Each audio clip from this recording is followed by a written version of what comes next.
When we think about horror video games, there is one console that stands out as the central hub of where the genre came into popularity, where it is most fondly remembered, and that is the Sony PlayStation. The PlayStation is one of the most influential and inspirational consoles in history that has a very unique list of games, with series spanning generations of gamers to become immersed in the franchises and the varieties of titles that were available. But very few people know that the PlayStation had a troubled development history that spawned quite an unusual beginning. And these defining moments would help to skyrocket the console to become the pinnacle hub of many future genre-defining titles, ranging from racing to RPG and fighting games that would change the face of the video games industry forever. The success of the console would filter into the timeline of its successor, the PlayStation 2, that would become the greatest selling console of all time. This success would not have been made possible without the prominent status of its predecessor.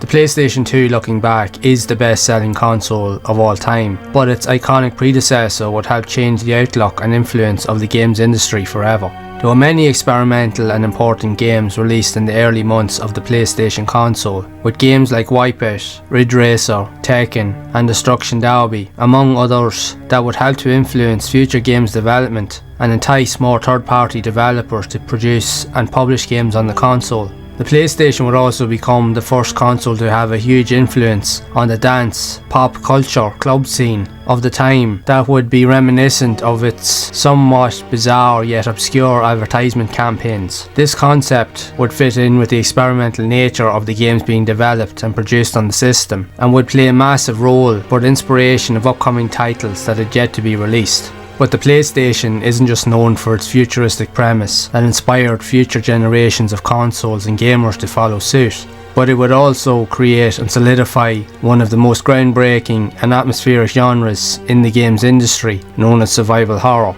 The PlayStation would become the first grown-up themed console that would be aimed at a much more mature audience of gamers. The future of horror games had to take its inspiration from somewhere, with many gamers wanting to understand the influences behind why the games they were playing made them feel so uneasy. But the two big questions are, why are PlayStation 1 games so scary, and what made them create such an unnerving tension that made you feel uneasy and terrified when playing? To gain a better understanding of this, we need to look back over the first documented horror games ever created. It's interesting to see these first ever envisioned concepts dating back as far as the early 1980s, with games like Haunted House on the Atari 2600 that would be inspired by the movies of the time. Each console generation thereafter would attempt its own take on creating unique horror experiences that would adapt and evolve over time, with horror movies becoming more mainstream, dating back to the original black and white movies of bygone eras, while quickly becoming more graphic and eerie towards the late 1970s and early 1980s, began to have a massive influence on the gaming industry. Even 80s cartoons had so much atmosphere. When we take a look at popular TV shows like The Real Ghostbusters, which is considered by many to be one of the best and most favourable cartoon series of all time during that period, that had many spooky and scary moments within each of its episodes. The sight of seeing the boogeyman appearing out of a closet would leave you not wanting to go to sleep for a very, very long time. And I'm sure many people looking back would have a lot of those memories of that cartoon that left a lasting impact that you will still feel even to this day. And the same can be said for the cultural impact of video games and the games that had yet to come.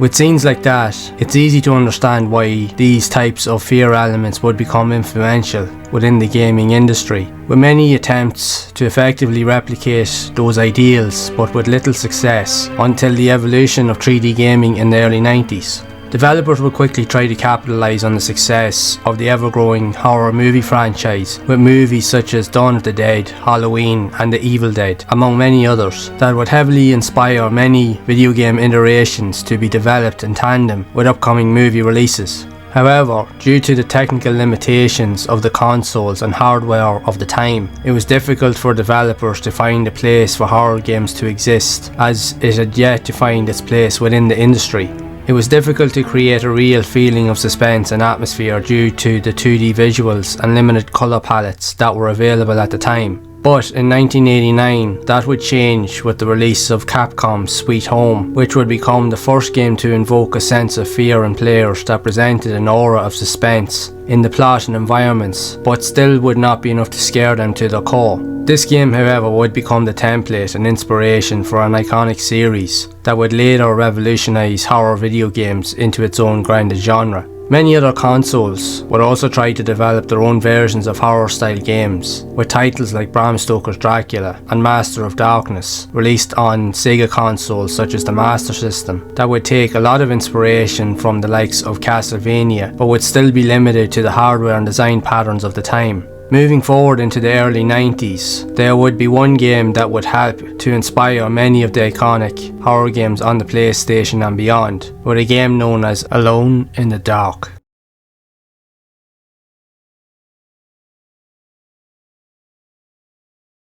Alone in the Dark, while many may not know, is one of the first authentic 3D horror gaming experiences that was created by Infogrames for the PC in 1992. The game would allow you to take control of two playable characters, both male and female protagonists by the name of Edward Carnby and Emily Hartwood. Players would be challenged to search, investigate and escape a haunted mansion while solving puzzles, using a unique item-based management inventory system and using weapons to dispatch enemies. The game would also be the first of its kind to implement the renowned yet often hated tank controls, all within beautifully crafted 3D environments that would use the iconic fixed camera perspective, influencing many games that would later become synonymous with the most iconic horror series that would solidify the term survival horror as its own genre within the games industry. Alone in the Dark is often known as the grandfather of survival horror, as it invented the 3D horror genre that would spawn 2 sequels and multiple reboots of the series on the PlayStation and later consoles. Both Alone in the Dark, One-Eyed Jack's Revenge, also known in Europe as Jack is Back, and Alone in the Dark, The New Nightmare, would see a release on the PlayStation console in 1995 and 2000, with a later reboot that would appear on the PS3,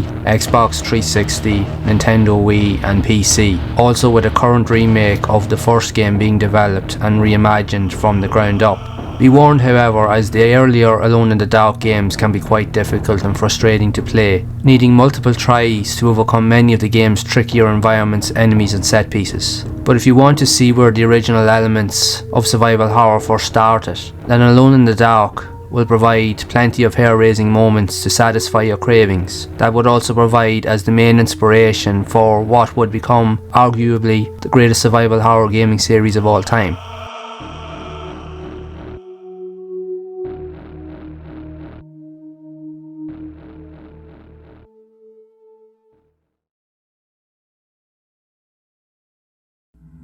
With the unexpected success of Alone in the Dark in 1992, helping to inspire many gaming concepts, it would still take a few years for horror games to become noticed in the mainstream. And during that time, there would be a handful of games that would try to follow in the footsteps of Alone in the Dark, with one such title by the name of Dr. Hauzer, which would be developed by River Hillsoft in 1994 for the Panasonic 3DO. To many, the game remains relatively unknown, as it only saw a release on the console in Japan. The gameplay shares many similarities with Alone in the Dark. They made use of fully 3D rendered environments, with the ability to change the different view and play styles from fixed cameras to first person and top down views, which was ahead of its time and quite a rare sight to see in games during that period. Many of the game's elements, such as the room loading scenes, would also provide the inspiration for many horror titles on future consoles. The game's developers, River Hillsoft, would also later create 1997's Overblood, which would appear on the PlayStation console. The plot follows Adam Adler, a young newspaper reporter in the 1950s, investigating the whereabouts of Dr. Hauzer, leading him to a remote and derelict mansion to look for clues as to his disappearance, uncovering notes to gain more insights to how the doctor disappeared and his sharp mental decline, which led him to murdering his assistants after discovering an artifact that is believed to create immortality to those that can decipher its meaning. While exploring the mansion, Adam encounters many obstacles and traps that have been designed to keep out intruders from finding out what the doctor is really up to. So Adam must overcome these hurdles while searching for clues and exploring the hidden secrets within the mansion with the goal of finding the Doctor. After stopping the deranged Doctor, Adam manages to escape the mansion after an explosion, which completely destroys the building and its foundation, falling into a dark abyss below.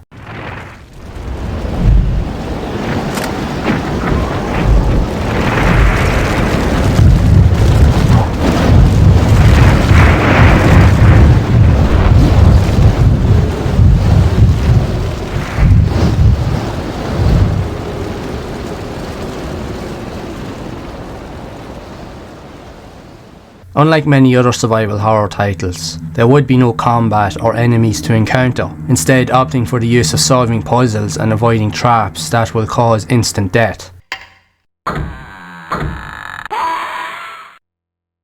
Dr. Hauzer would make use of early 3D cel-shaded visuals for the game's assets and locations that would later be popularised within future generations of game concepts and ideas. The director of the original Silent Hill and Forbidden Siren on the PlayStation 2, Koichiro Toyama, cited that it was Dr. Hauzer that sparked his interest in creating horror games, stating that the game inspired him with its obscure locations and unique atmosphere. While the game only saw a release in Japan, there have been many fan translations of the game which you can find online. Dr. Hauzer, alongside Alone in the Dark, would provide the inspiration for many future iconic survival horror titles, with ideally the most important entry in the genre, the legendary Resident Evil.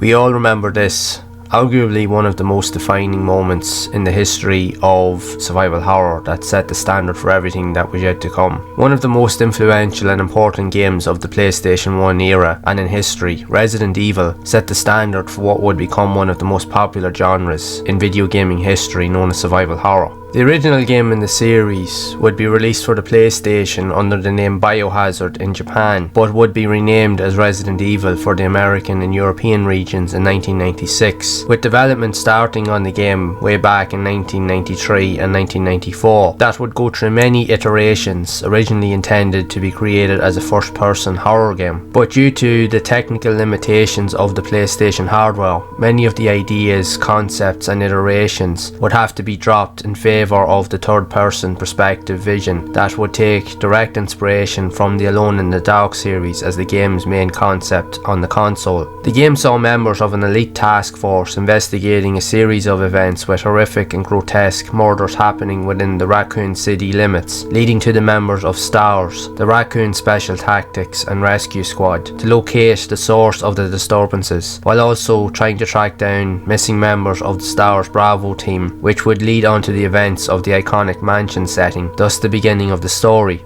Chris Redfield and Jill Valentine would be the main controllable characters within the game, with the goal to escape the mansion while uncovering the dark secrets that led to the many mass murders within the area, to discover that it would all be the cause of a bioweapon laboratory experimental accident which had turned those infected into grotesque undead monsters. It was later revealed that the experiments had secretly been conducted by the Umbrella pharmaceutical company that had been working on the T-virus. The game spawned a number of sequels on the console that would breathe life into the franchise that would extend beyond the original PlayStation, and still remains a mantle within the video games industry even to this day, with more sequels and spin-off games that would attempt to cover many areas of the franchise's lore. The original concept of the series would change its perspective over future entries in the series, leading on to the over-the-shoulder perspective of Resident Evil 4, which would become one of the most iconic games of all time that inspired many, if not all, of the over-the-shoulder shooter games we see today, that would eventually resort back to its original first-person concept with Resident Evil 7 and 8 on the PlayStation 4 and PlayStation 5. The concepts of these early games in the series, including Resident Evil 4, would go through many many iterations and prototypes before inevitably being scrapped or cancelled in favour of the final versions we are familiar with today. Many of these shelved iterations would later be used within and inspire many of Capcom's other iconic horror game franchises such as Dino Crisis, Onimusha and Devil May Cry.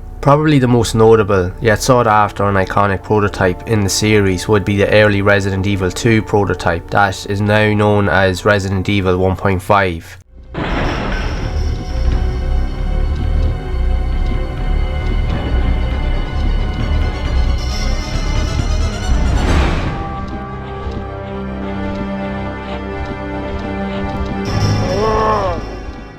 That, like the final game, would take place in the built-up locations of Raccoon City, with new characters such as Leon S. Kennedy that would become a future fan favourite in the series, alongside Elza Walker, a college student that would later be replaced with Claire Redfield, the younger sister of Chris Redfield from the original game, with the aim to tie the events of the story together. This prototype would be scrapped late in development due to the sense of the story not lining up that would possibly have ended the franchise without any possibility of future entries in the series. However, fans of the series have managed to get a hold of some of the original source code from that prototype and have managed to piece together various versions and demos of what the game could have looked like, which you can now play online. The final version of Resident Evil 2 would go on to become a commercial success, despite the prolonged development, being classed as one of the greatest survival horror games of all time. The game's concept would tie in with and also inspire the events of Resident Evil 3, while introducing the most intimidating enemy in the series with the Nemesis, that could stalk and follow you around many of the game's locations, that only intensified the fear and tension as you played, where you could either choose to fight or run, which running was usually the safest option. The success of these sequels, like the first game, would inspire future remakes to also be released on later consoles that brought the lore of Resident Evil to a whole new generation of horror gaming fans. Capcom would try its hand at the first-person shooter genre with Resident Evil Survivor in the year 2000 and later Gun Survivor 2 on the PlayStation 2, but would not be as popular as the original entries in the series. There are many fan mods of the original Survivor game that can be found online that replaces the first-person view with the fixed camera perspective of the original games in the series. The Resident Evil franchise has released multiple entries, remakes, reimaginings and spin-offs on all major and handheld consoles, some great and some that didn't achieve as much success, that spans over 25 years, which is a true testament to how it has created a legacy to inspire all survival horror games that followed. The game would also spawn many movie and TV show iterations over the years, for better or worse, would build a unique but somewhat divided fan base for the franchise, but the game would become more fondly remembered for its iconic B-movie style voice acting. Hey you! Stop! Run, Jill! He's insane!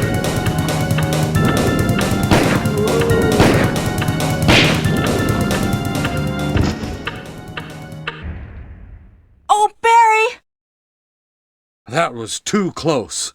You were almost a Jill sandwich. You're right. The Resident Evil series is well known for experimenting with different ideals and retelling various aspects of the game's lore, with many modern iterations and remakes aiming to create a more cohesive storyline plot, linking each of the main games in the original story together. Resident Evil is undoubtedly one of the most important PlayStation games of all time. It popularised the survival horror genre and defined what would become the franchise's signature formula. The game's effectiveness comes from its use of suspense and scares, which it expertly weaves into its gruesome tale of a zombie outbreak in Raccoon City. While the dated graphics and tank controls can be a bit of a turn off for modern gamers, they are a testament to the game's age and the experience it gives the player, as it limits many aspects of how you can play, which only adds to the suspense and tension. The legacy of Resident Evil would go on to be a cultural phenomenon within the video game space that inspired and solidified the survival horror genre as we know and see it today. With its tank controls, pre-rendered backgrounds and spine-chilling atmosphere, Resident Evil was a pioneer in video game horror, and its influence can still be felt in games to this day. And while it may not be considered as the best game in the series, the original Resident Evil is a must-play for any fan of horror games, and without it, the games we would experience could have been very different.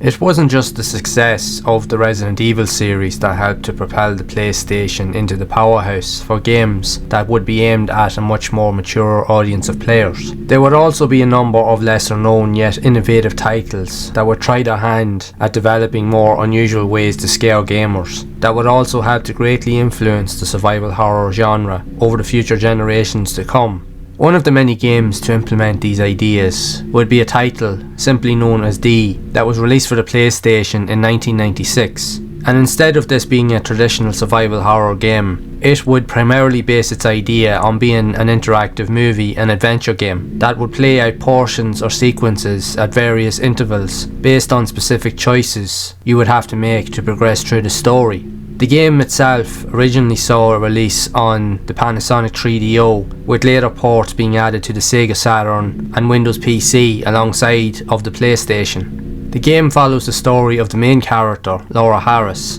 on a journey to locate her missing father after learning that he became delusional and went on a mass murdering spree inside the hospital where he works and barricaded himself within. Once inside the hospital, Laura's environment transforms into a Gothic castle where she must explore to find her father's whereabouts. The player controls the character through a series of FMV sequences and has a time limit of only 2 hours to investigate the surroundings while solving puzzles and avoiding traps while trying to learn of her father's whereabouts. The choices you make throughout the game would uncover many of the game's lore and secrets to progress the story, which would be detrimental to your survival or seal a horrific fate. So if you failed at any point when playing, you would have to begin the experience from the very start. You later find out that Laura and her father are descendants of a vampiric bloodline, also to discover that her memory has been erased by her father due to Laura killing her own mother after acting out on her own bloodline cravings to drink human blood. In order to stop her father from being transformed into a vampire, she must kill him in order to sever the bloodline ties, which you only learn about near the end of the game. The point-and-click style nature of D would play a pivotal role in the game's atmosphere, as the restrictive movements would only add to the tension, coupled with the various choices Laura had to make would determine her fate, as each decision had a consequence. D was an early example of experimental ideas within survival horror that opted for a more unusual and psychological approach, taking away the full controllability of the player, instead focusing on choices and puzzle solving skills to determine the fate of the character. D, alongside many other early horror titles on the console, would fall under the shadow of the world-renowned Resident Evil, but would, like many, become a cult classic over future generations.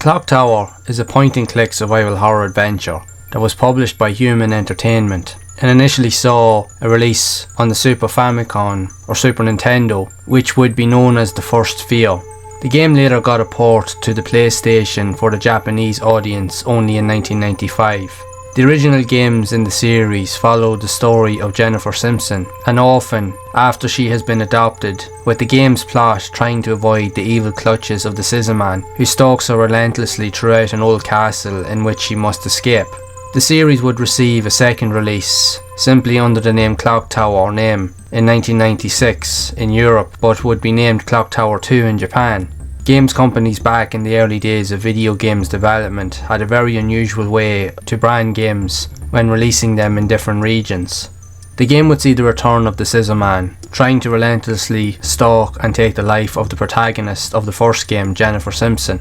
Jennifer, along with the help of other characters, spend most of the game trying to avoid the Scissorman while investigating and learning the origins of his immortality. Throughout the game, you will meet many characters that all suffer a horrific fate at the hands of the Scissorman. Excuse me?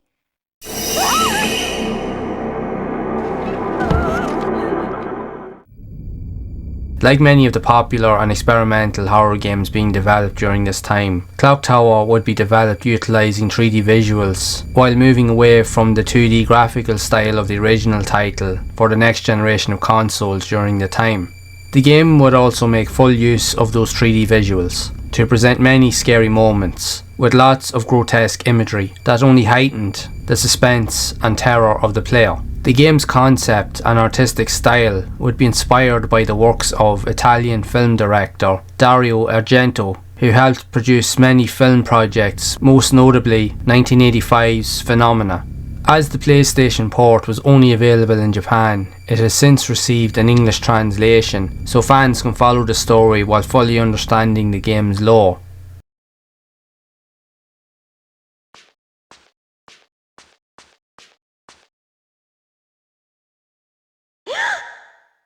What happened here?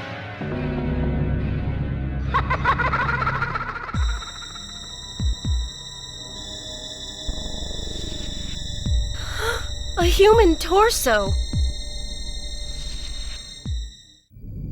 Clock Tower 2, The Struggle Within, also known as Ghosthead in Japan, is the third entry in the series that would present an entirely different plot that would also be considered a spin-off with no mention or sight of the Scissorman. The plot follows a teenage girl, Alyssa Hale, who suffers from multiple personality disorder with a murderous alter ego known as Mr. Bates.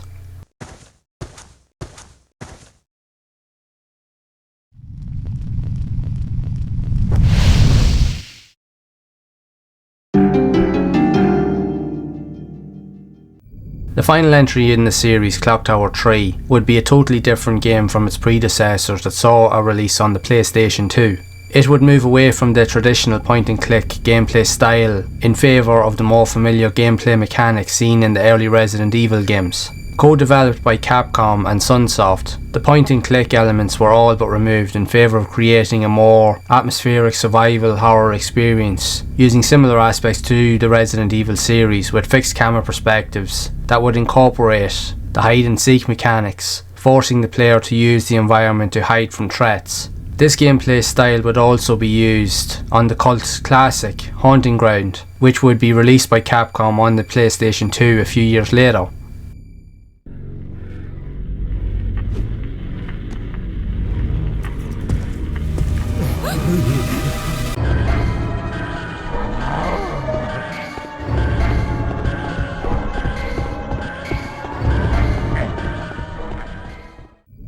Many of the elements seen in these games would inspire Nightcry, a 2016 release on Steam for the PC that is often seen as a spiritual successor to the earlier Clock Tower games. The Clock Tower series is among some of the most notable games in the survival horror genre that added many elements to the experimental nature of games being developed at that time, that also helped to inspire many modern titles that we see today.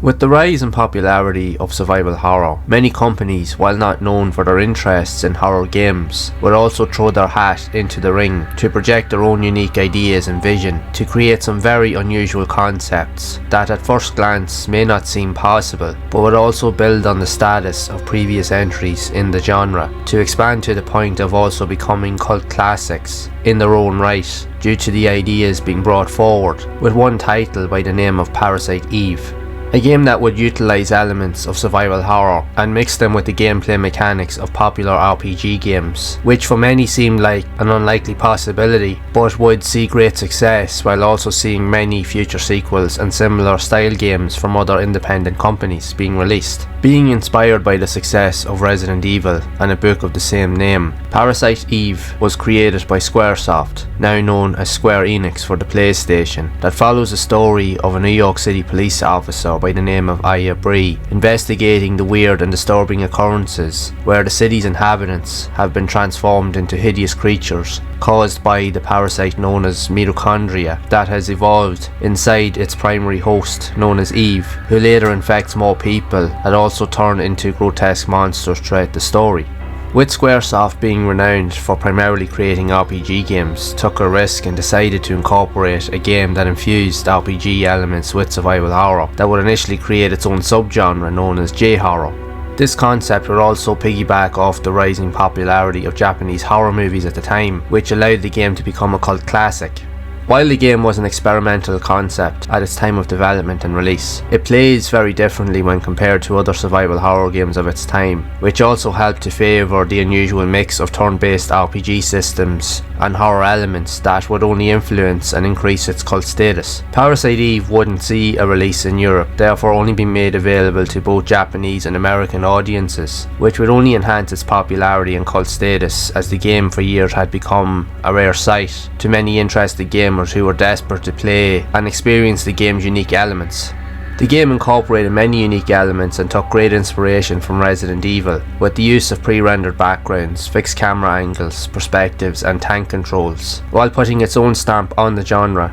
that would greatly influence its excellent sequel, Parasite Eve 2, and many other survival horror games on the PlayStation and beyond. Parasite Eve 2 would follow the events of the first game, reprising the role of Aya Bree being assigned to a new task force to hunt down the bioorganic creatures, while uncovering new experiments that are transforming people into even more hideous creatures. The gameplay would use many of the RPG elements from the first game, but would implement a more direct approach to the combat mechanics, similar to the Resident Evil games. The Parasite Eve series wouldn't receive another entry in the franchise until 2011 under a spin-off named by the Third Birthday that would be released on the Sony PSP. Parasite Eve in its own right would help to expand the survival horror genre beyond what had previously been seen with the Resident Evil series and other iconic games, that would open up the door to more opportunities and ideas of producing games that could unnerve and scare players in many different ways, as it proved that combining different gameplay elements from other genres could work. The Parasite Eve series was extremely innovative for its time, with its use of many experimental elements that paid off, and is considered to be among some of the greatest survival horror games ever made, both on the PlayStation and in the games industry. Beyond the realm of more noticeable and popular games in the genre, there were many other games that added many elements and experimental features that, although may not have reached the popularity or mass appeal of more iconic titles, but managed to stand out due to their unique concepts, ideas and surreal nature that only helped to influence the survival horror genre even further throughout the PlayStation's iconic legacy. Many of these titles would fall into the long forgotten realm of obscurity, but still left a mark on the industry, with a lot of their unique elements being used to inspire many of today's horror titles that we see being created by fans and indie developers alike, which proves why the survival horror genre is so fondly admired and adored by many.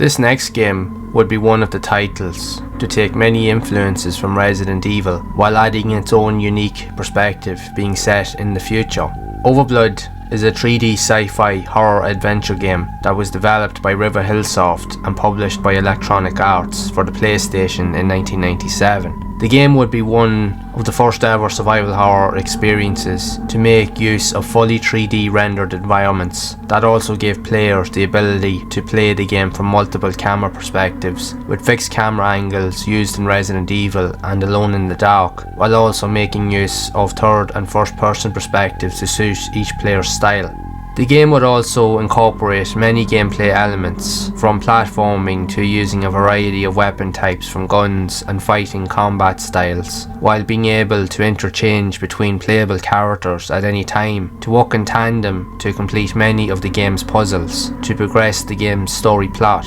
The game features the role of the main protagonist, Raz Karsi, being awoken from a cryogenic sleeping chamber following a system malfunction that takes place in a hidden research facility where a team of scientists have been conducting controversial genetic cloning experiments. Upon awakening, Raz is left cold and confused with no memory of his identity or who he is. He would be accompanied by 2 other playable characters further into the story, with a small friendly robot by the name of Peepo and one of the facility's scientists, Millie Azre, with the premise of the story to escape the facility alive while avoiding the monsters or zombie-like creatures which they will inevitably encounter throughout their adventure.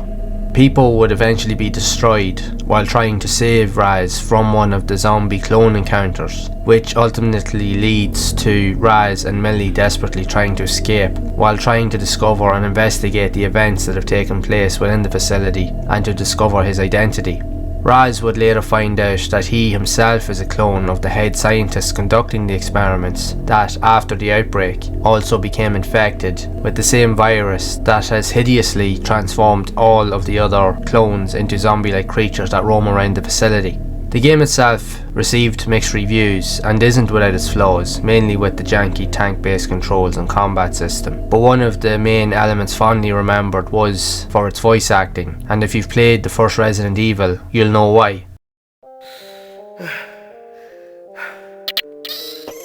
People. Come on, people. You'll pull through, I know you can.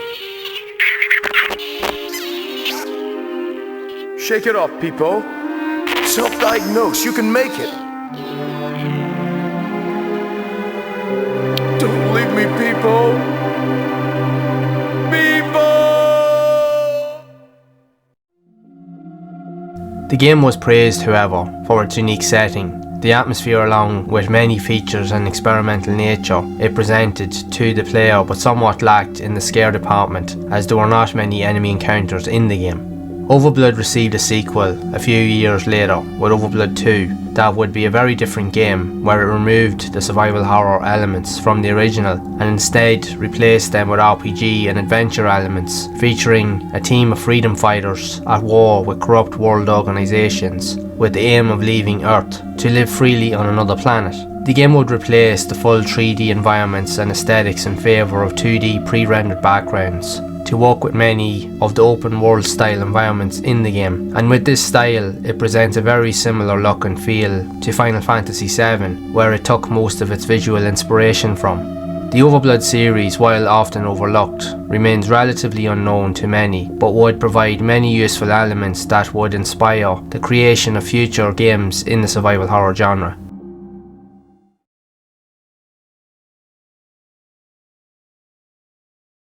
Parasite Eve and Overblood weren't the only games to combine elements from different genres successfully, but this next title would create the basis and inspiration for some of the greatest games ever in the modern era. Nightmare Creatures is an action-based survival horror beat-em-up that would be added to the ever-growing list of iconic games to be seen on the PlayStation in early 1998. The game would combine a unique yet very experimental mix of gameplay styles from many popular genres such as survival horror, adventure and platforming, with fighting and beat 'em up gameplay elements that combined a range of mixed martial arts styles to engage in combat with the use of various weapons, while also having the ability to perform fatal blows through body dismemberment to eliminate the monsters, zombies and many of the game's enemies. These concepts would eventually become the catalyst to provide inspiration for many modern and iconic titles such as Dark Souls, Demon Souls, Bloodborne and Elden Ring, that provided a rich atmospheric experience with plenty of unsettling and hair-raising moments and jump scares to fill the player with an intense sense of fear and panic. Although it was more fast-paced compared to other survival horror titles, by combining all of these elements, provided a new concept to horror games that evoked a terrifying sense of creepy atmospheric tension, giving the impression that terror lurked around every corner. You would think that from the initial concept that it couldn't be possible to make all of these elements work together. The logic behind it would deem those ideas impossible to execute. But it is one of the very few games to have managed this feat, as many of those elements, from the dark aesthetic of the Gothic level design and the combat mechanics, have been influential to the development of popular modern titles such as Bloodborne, which is considered by many to be the spiritual successor to the Nightmare Creatures series. The premise of the game takes place in a fictional story during the Victorian Gothic era in the year 1834 that sees the city of London fall victim to many unsightly scenes and evil occurrences, with reports of people transforming and mutating into grotesque monsters and insanely hideous creatures, with zombified corpses of the dead rising from their graves all throughout the city.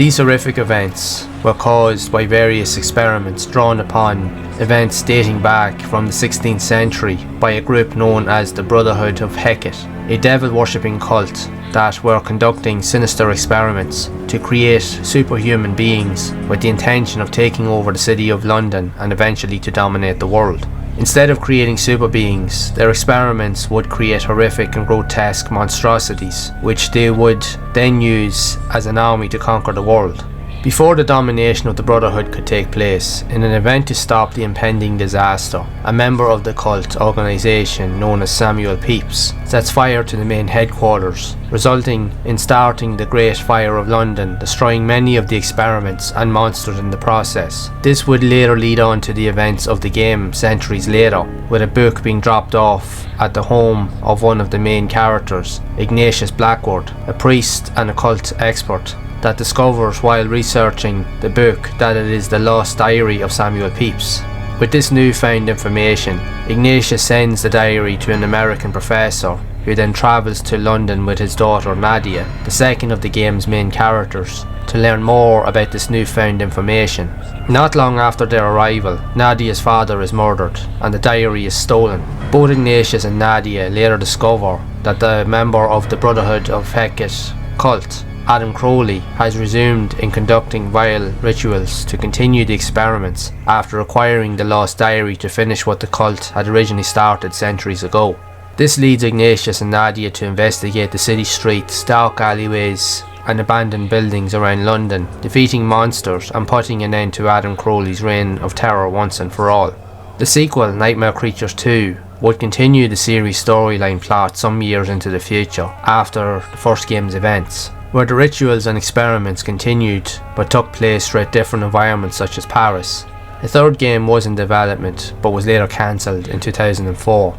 Some of the most memorable elements to note from the game are its intense mix of jump scares, eerie locations, terror-inducing atmosphere, and a great soundtrack that mixed gothic themes with heavy rock that at first may seem odd but really helps to create a very unique vibe that stood out from many other horror games at the time. The Nightmare Creatures series has inspired many unique and obscure survival horror games to be developed over the years, with large companies, indie developers and fans creating their own vision to craft some very unique concepts to prove that this mixed style of gaming genre works, and as a result has a very loyal following. It will be interesting to see some of the future creations from these fans, and also proves that new ideas can always be crafted from older concepts that can appeal to old and new horror gaming fans.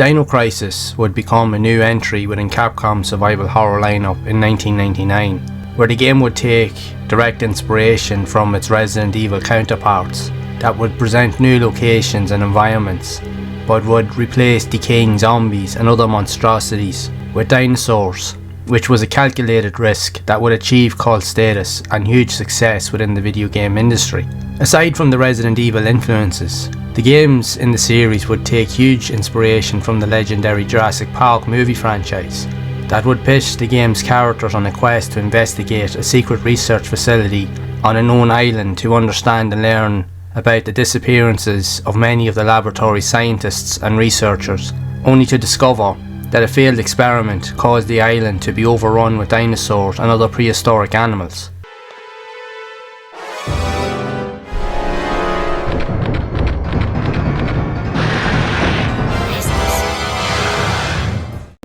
so it is up to the game's protagonists to solve the quest and save any possible survivors while escaping with their lives intact. While this would be the premise of the game's story, there are also plenty of plot twists along the way to surprise the unsuspecting player.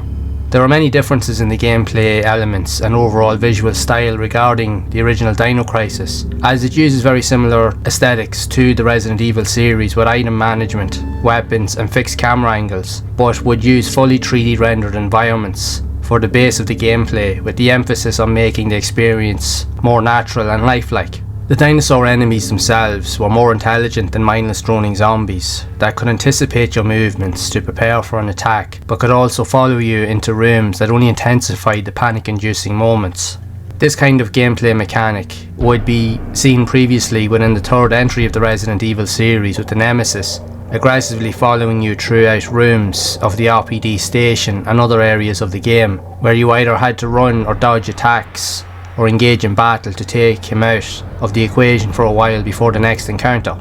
The second game in the series, Dino Crisis 2, would remove the 3D rendered backgrounds with the tried and tested pre-rendered visual style perspective and opted for a more action focused gameplay style, which was more fast paced with various weapon upgrade systems, but still managed to retain the panic inducing fear that was represented in the first game. The third entry in the series, Dino Crisis 3, would see release on the Xbox a few years later, but this sequel had little to no relevance to the original two titles in the series. Like Resident Evil before it, the Dino Crisis franchise would test out a variety of ideas, prototypes and concepts that would see many of them cancelled during the early development phases, but a few spin-off games would make its way into the wilderness, with Dino Stalker, an FPS light gun spin-off that would replicate elements from the Resident Evil Survivor series, and another game that would appear on mobile devices in 2007. But unlike Resident Evil, the Dino Crisis series, for whatever reason, has remained in limbo, with Capcom remaining unsure as to the franchise's future, despite the crying outpour from nostalgic gamers to revisit the games and possibly develop a remake, leading to fans developing their own versions and remakes of the original game due to the lack of feedback, hoping that somehow Capcom will take action.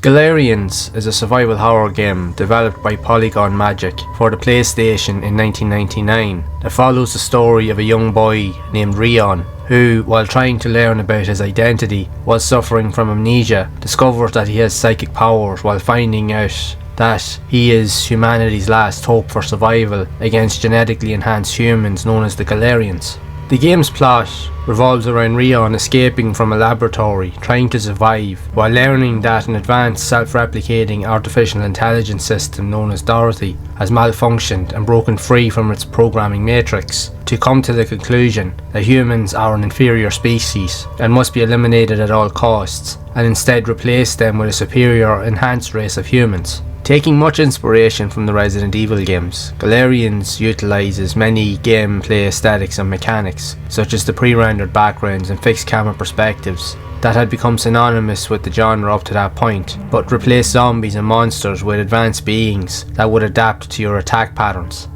Instead of using guns and weapons, Rion must utilise his psychic abilities to defeat enemies to put an end to Dorothy and save humanity from an impending fate.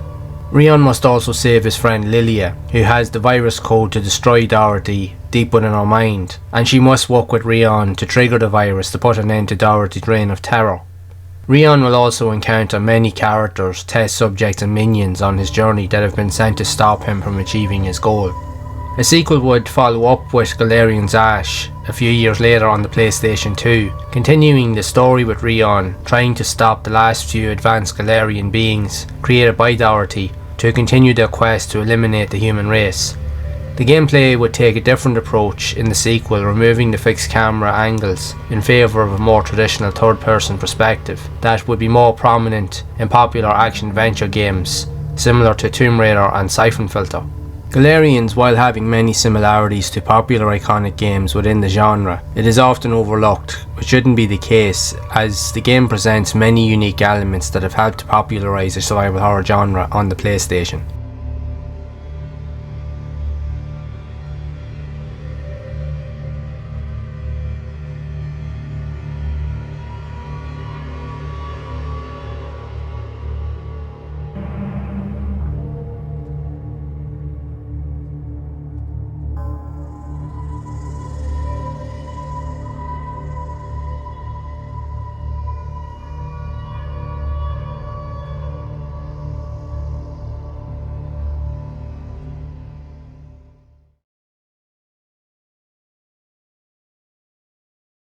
Ronin Blade, also known as Soul of the Samurai, was published by Konami for the PlayStation in 1999 and is a unique action-adventure game set in the feudal era of Japan that utilises many survival horror elements and gameplay aesthetics that many players would be familiar with regarding to other notable games in the genre. The game's story follows the journey of two playable characters, Kotaro, a lone samurai, and Lin, a ninja, each with their own path to follow, with the story's plot being interconnected with the goal to stop an evil overlord that has been dealing with demonic rituals and creating hideous parasites that are being used to infect the local townspeople and turning them into zombie-like creatures. Among the game's locations, plots and altercations, it is up to Kotaro and Lin to put an end to the reign of terror by exploring the vast landscape and environments, by acquiring weapons, upgrades and abilities to defeat enemies. The gameplay shares many elements from a variety of games across different genres on the PlayStation, with swordplay combat from the likes of Bushido Blade and Tenchu Stealth Assassins, while utilising the control style of popular survival horror games with Resident Evil and Dino Crisis. The game world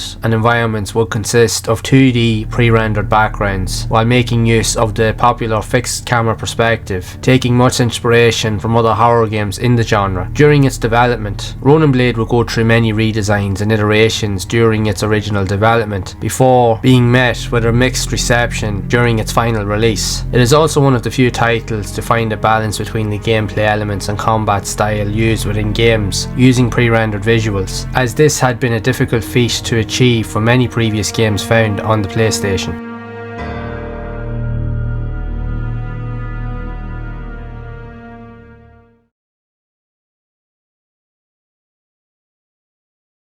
Koudelka is a survival horror RPG developed by Saknoth and would work under combined publishing efforts from both SNK and Infogrames for the PlayStation Japan in 1999 and released internationally in 2000. Set in the 1800s and inside the confines of an old monastery in the Welsh countryside, the game's plot follows the story of three protagonists, Koudelka, Edward and a bishop by the name of James O'Flaherty, to uncover the monastery's long-forgotten secrets, while trying to survive the many encounters fending off attacks from spiritual beings and grotesque monsters throughout their quest. Taking a lot of ideas and inspiration from games such as Parasite Eve and Resident Evil, the game would use many similar features and gameplay aesthetics to create a unique survival horror experience, but would opt for a more traditional turn-based combat system that would most notably seen in popular role-playing games such as Final Fantasy VII, Breath of Fire 3 and many other titles within the RPG genre, while using grid-based elements to allow the characters to move around the 3D maps within each combat sequence gradually.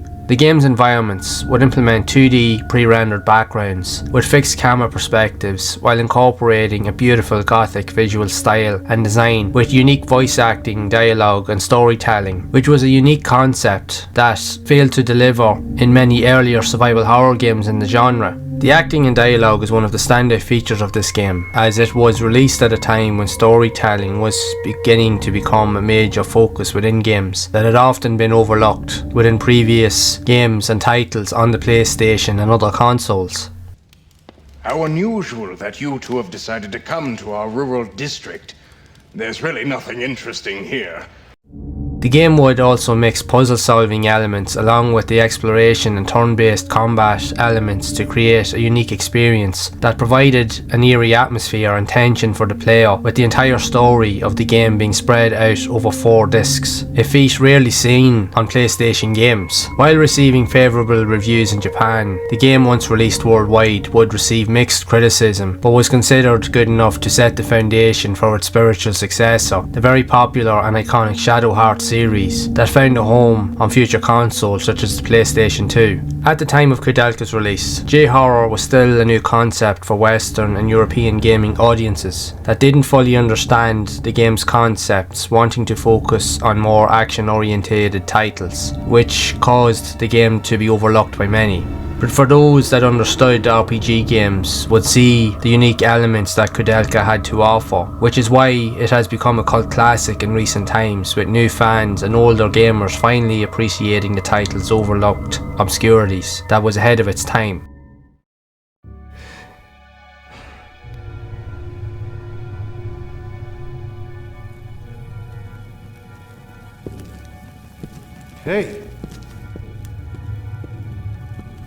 Hey, wait a minute. Hey!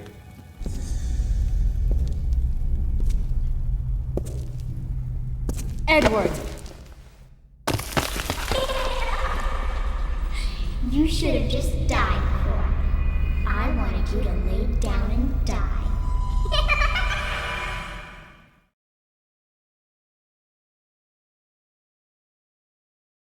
Developed by Heavy Iron Studios and published in 2001 by THQ, Evil Dead: Hail to the King would act as a sequel to the iconic movie series that features Bruce Campbell as the main protagonist Ash, trying to stop the horrific events after unleashing demonic creatures and beings from the Necronomicon, otherwise called the Book of the Dead. Taking place a few years after the events of the Army of Darkness movie, Bruce Campbell returns to voice the iconic character of Ash with all of his witty quips and cheeky humour, with the aim to save his girlfriend and put an end to the mess that is caused by his possessed hand appearing and playing a recording of the phrases from the Necronomicon, which unleashes the evil demons and deadites once again. Ash would have to traverse through many of the game's locations to uncover the missing pages of the Necronomicon to cast a spell that would send the demons back to the underworld. The game would see a release on both the PlayStation and Sega Dreamcast, receiving mixed reviews, but would follow the traditional survival horror look, utilising fixed camera angles and pre-rendered backgrounds, while also using the controversial tank controls and utilising an item inventory system that would force Ash to hunt for limited supplies and ammunition to survive, taking inspiration from the heavy hitters of the survival horror genre with Resident Evil, Parasite Eve and Dino Crisis. The series would receive 2 more game entries, with Evil Dead: A Fistful of Boomstick and Evil Dead Regeneration a few years later on the PlayStation 2. A TV spin-off would revisit the story 30 years later with Ash vs the Evil Dead, which ran from 2015 till 2018 with a total of 3 series. It has since been mentioned that an animated series is currently in the works. Evil Dead is an iconic series that has stood the test of time with a loyal fan base that fits into the survival horror genre.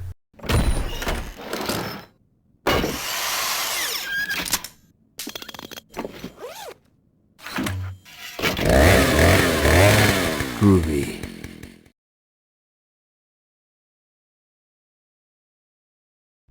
Countdown Vampires, published by Bandai and released for the PlayStation in 2000, is a survival horror game that takes much inspiration from the Resident Evil series. The game follows Keith J. Snyder, a homicide detective, who is assigned a task as a nightclub bodyguard to protect several VIPs when a fire breaks out, while a weird liquid ends up being dispersed from the fire sprinkling system that transforms many of the establishment's occupants into vampire type creatures who proceed to kill and devour all of the other people inside of the nightclub. The gameplay begins with Keith trying to survive the ordeal while trying to save any survivors he can find along the way, proceeding to further the events to find and investigate the origins of this liquid that is transforming people into hideous monsters. While the game utilises many similar features and gameplay mechanics that would replace zombies with vampires, the focus of the game is to explore the environments while trying to stop the impending threat of the many monsters that roam around the various stages within the game.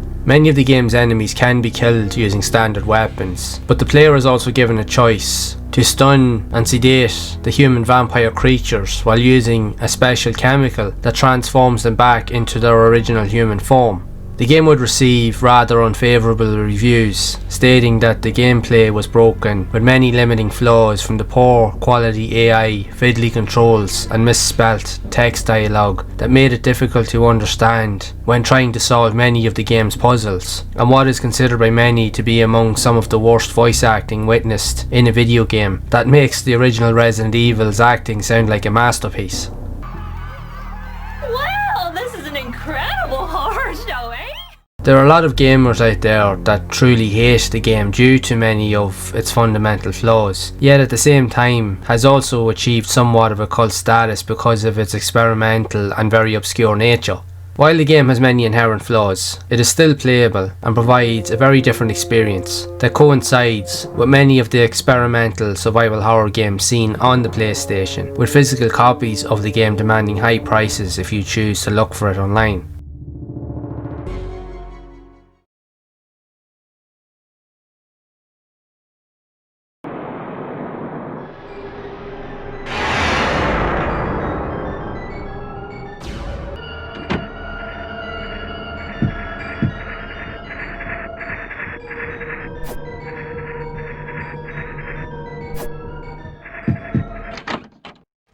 Based on a popular manga anime series of the same name, Devilman is a survival horror game that would be released in Japan only for the PlayStation in 2000. The game follows the journey of two characters, Akira and Ryo, who are trapped inside a large mansion filled with many bloodthirsty monsters and demonic entities, with Akira merging and being taken over and possessed by a powerful demon to defeat the monsters and enemies within the game. The game itself takes heavy inspiration from the Resident Evil series regarding its gameplay style and mechanics, utilising many survival horror and puzzle solving elements with fixed camera perspectives while using 3D rendered environments and the more controversial tank controls. The plot would be broken up into two main parts, with the first being to evade and hide from enemies, and later on, after transforming into the Devilman, would consist of fighting and defeating many of the game's enemies. Upon completion of the game, would unlock a separate scenario to play through events of the 1972 TV series, but with the game only seeing a release in Japan, it is relatively unknown to many gamers outside of the region. Therefore, little is known about the game's background, other than its ties to the anime series.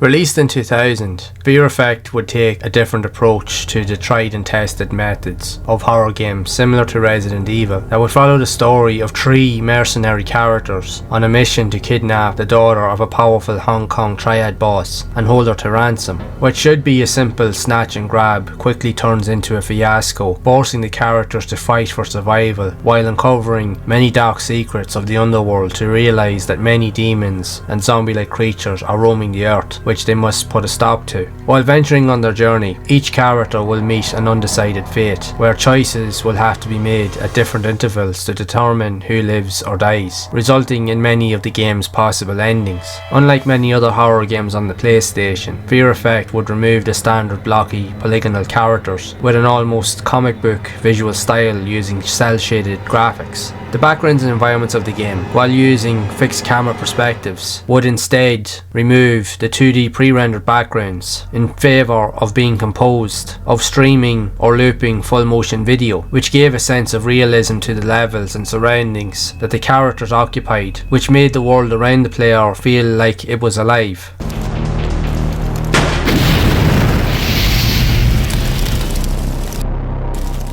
This would be a relatively new concept seen in video gaming, The game was highly praised for its graphics and unique visual style, but would be criticised for its clunky control systems and challenging gameplay. A sequel would be released in 2001 with Fear Effect 2 Retro Helix that would act as a prequel to tell an origin story that would lead up to the events of the first game.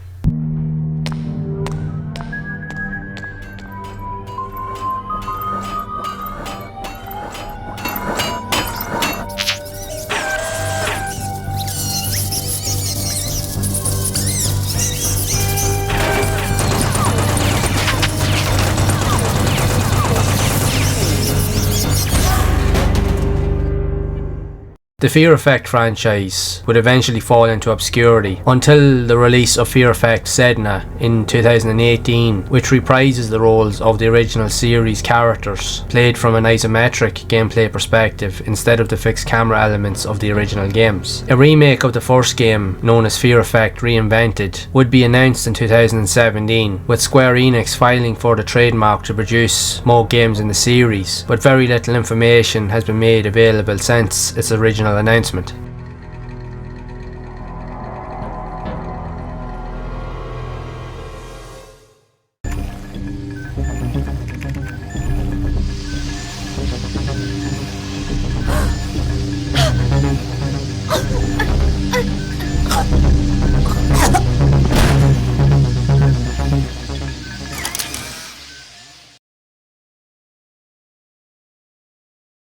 Martian Gothic Unification is a survival horror game initially set as an exclusive to the PC in 2000 and later ported to the PlayStation in 2001. This would also be one of the last remaining survival horror games to be released on the PlayStation console. The game's plot takes place on a Martian base situated on the planet of Mars, with 3 characters having to investigate the unusual radio silence to try and understand the events of what has caused the reasons behind why the base's inhabitants have disappeared, to later discover that an uncovered artifact with unusual power has turned the people into zombies and other hideous creatures. The game's concept takes inspiration and a lot of ideas from the Resident Evil series, utilising tank-based control systems with pre-rendered backgrounds and fixed camera perspectives. The gameplay is focused heavily on gun combat and exploration, with the main emphasis on puzzle solving to progress further within the story. With the evolution of the story, you learn that in order to survive the horrific events, all 3 characters, which you will have control over at various points, have to walk their own path and must not come into contact with each other at any point, as the threatening alien presence will cause them to transform into grotesque monsters that will result in the ending of the game. The game tries to put a different spin on the survival horror aesthetic with these gameplay mechanics. By having the ability to change between each of the characters at any time adds to the complexity of the puzzle solving elements seen in the game. This gameplay mechanic would later be seen in Resident Evil 0 on the Nintendo GameCube. One of the major issues with the game would be that you could not permanently eliminate enemies, as they would constantly be reanimated after a period of time, leading to many players' frustration, where you would have to actively think about conserving ammo and supplies. Martian Gothic would also be one of the last known survival horror games to be released on the PlayStation, as it had been ported to the console during the later stage of its lifespan, and the game would often be overlooked because of this. Often referred to as a clunky yet difficult game, it has made a name for itself over the years by becoming somewhat of a cult classic. While it may not appeal to everyone, it has many unique gameplay elements that is worth exploring into if you are a fan of classic survival horror games.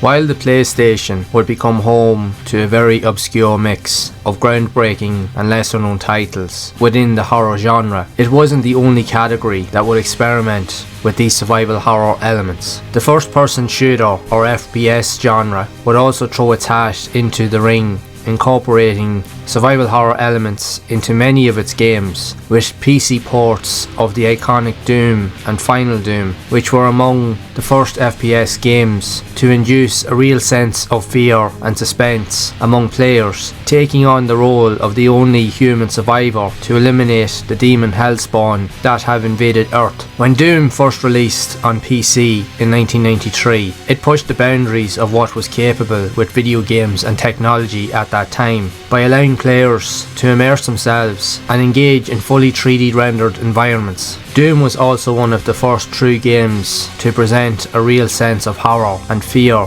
that presented players with a dark, somber tone with a great use of lighting and level design, plenty of jump scares and eerie elements from the use of creepy sound effects that left players feeling on edge all the time, not sure where threats would appear from next. As Doom was also one of the first full 3D design games to allow the addition of texture design for use on various assets, while adding dynamic movement with the control system, which created motion sickness for many players that left them feeling nauseous. This would also add to the unusual feeling players would experience during play. Doom is considered to be one of the scariest and most influential games of all time in the video game industry, as it inspired the way FPS games are designed and played today. The PlayStation version of Doom would include all of the original campaign levels from both Doom 1 and Doom 2, along with some console-only exclusive levels, such as the iconic Club Doom.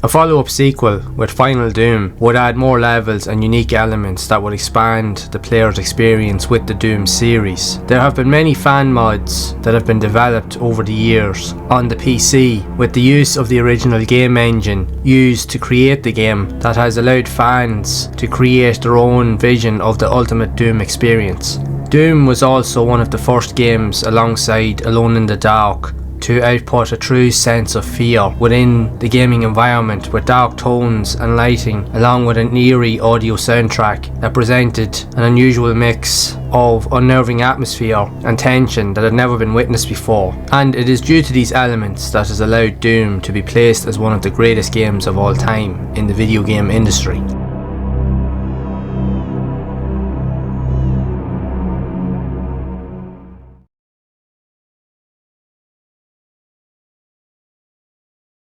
Released in 1996, Acclaim Entertainment's Alien Trilogy would also incorporate many of these fear-inducing elements, taking inspiration from Doom to tie in with the events of the original 3 movies in the series that presented a game with a much darker tone that gave players a real sense of dread while exploring the dark hallways and corridors of the game's environments, solving puzzles and finding new areas to explore, all while trying to avoid and eliminate the alien xenomorph creatures and many other enemies.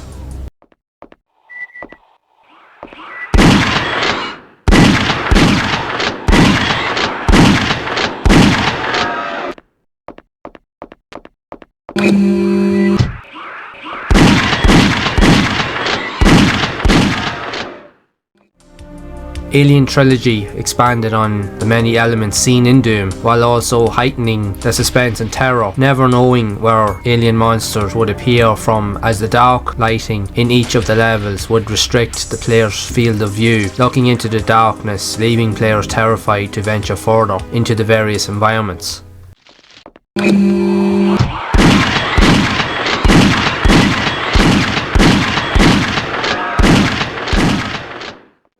You would have to make each shot count with the weapons acquired in the game, as ammo was extremely limited. Like many of the horror games seen on the PlayStation, making use of the graphical limitations greatly added to the suspense of the game, and Alien Trilogy made full use of these features to terrify players. Fear lurked around every corner, and you would not see what entities would be close by until they appeared right next to you. The game is considered by many as one of the greatest FPS games of all time, and even more so on consoles during the mid-90s.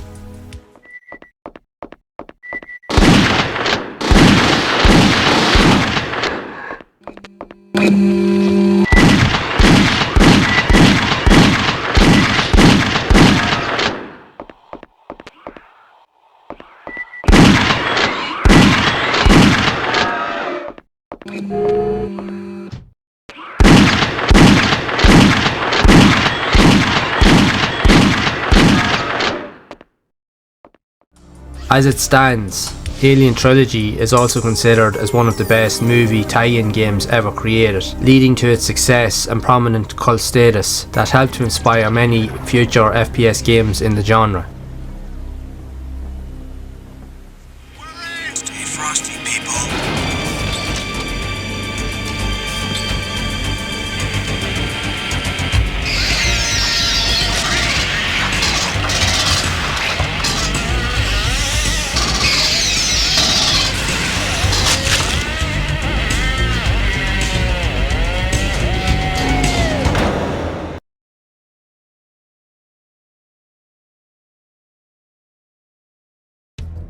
Exhumed, otherwise known as Powerslave in other regions, would become a groundbreaking entry into the first-person shooter genre that would take many elements from Doom while expanding on the gameplay with various power-up elements and mechanics that players would have to acquire and unlock through playing to reach, explore and find secret areas in order to progress the story. Exhumed would be released on both the Sony PlayStation and the Sega Saturn, with the PC version being developed with an entirely different game engine that would make use of more advanced and complex mechanics that were not capable on consoles at that time. This game is among some of the best gaming experiences you can have, and was ahead of its time on the PlayStation, with excellent high resolution visuals, great use of weapons, level and sound design, with plenty of interactive features that greatly added to the replay value of the game. Exploration and upgrading your character's abilities would be the main focus,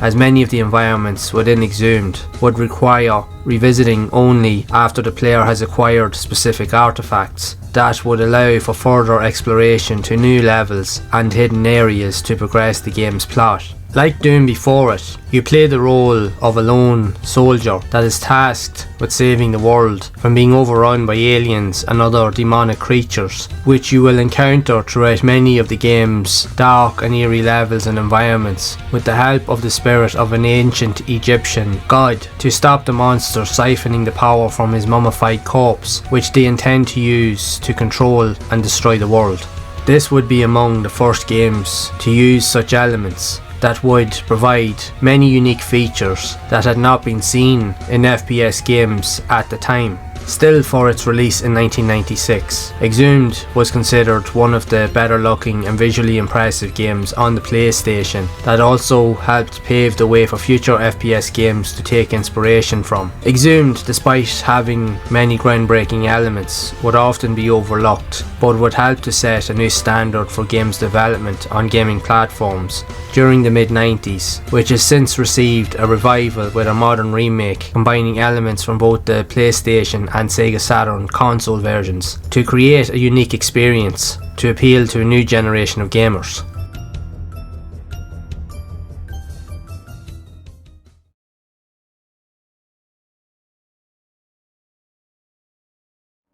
Alien Resurrection would be released on the PlayStation in 2000, a few years after the movie's release, that went through a somewhat troubled but lengthy development process, with many ideas, iterations and prototypes being developed before finally being confirmed as a survival horror FPS shooter.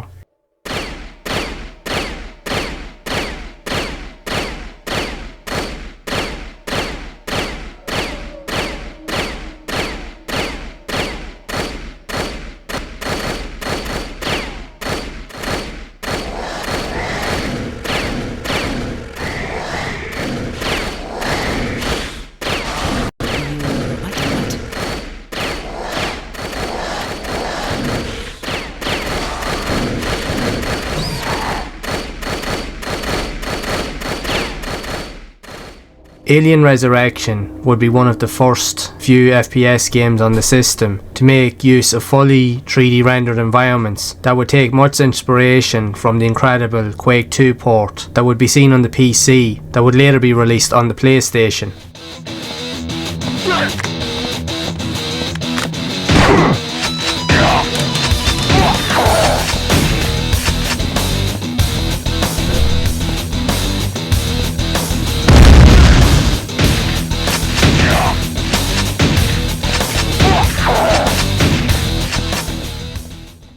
Taking much inspiration from both Doom and its predecessor, Alien Trilogy, Alien Resurrection proved that it was possible to create an atmosphere-drenched experience that would truly unnerve the player as they traversed through many of the game's environments while tackling enemies, conserving the limited ammo and reserves, while solving puzzles that would create one of the scariest experiences on gaming consoles during that time. The game would also become the first FPS shooter to make full use of the twin-stick analog control system of the DualShock controllers, which after much criticism due to the difficult learning curve would become the mainstay in controls of FPS games for consoles moving forward, even to this day. Like Alien Trilogy and Doom before it, the levels in the game were dripping with atmosphere that increased the overall tension of the experience that very few FPS games managed to accomplish at the time.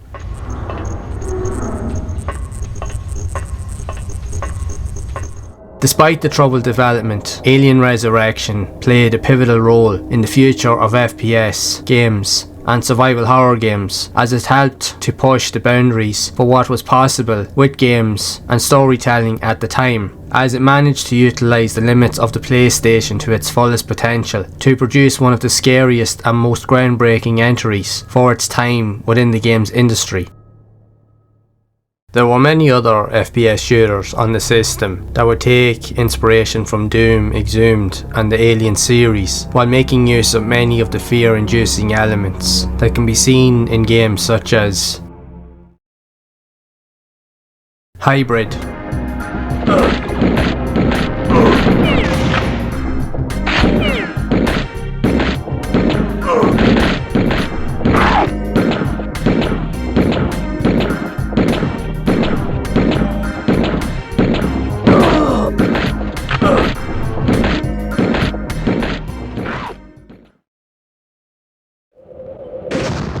Lifeforce Tenka,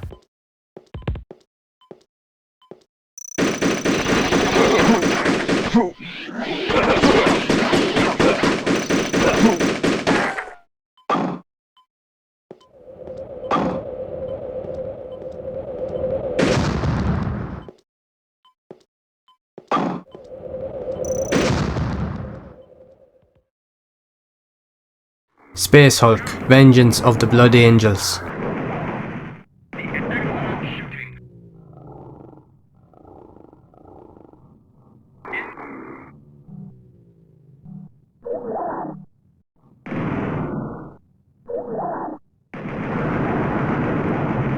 Did you hear that? Conrad, let me past. Defcon 5,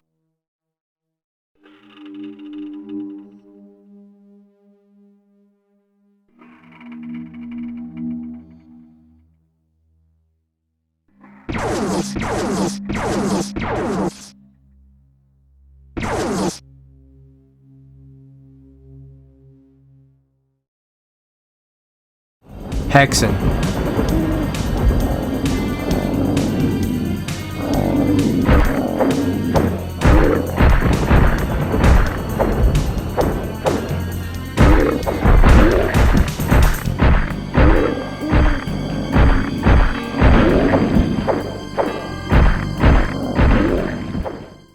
While many of these games were not survival horror games exactly, but they would use and incorporate many of the dark tones and atmospheric vibes that had become synonymous with the experimental nature of games that were appearing on the PlayStation at that time, that would have a huge influence within the FPS horror genre over future generations.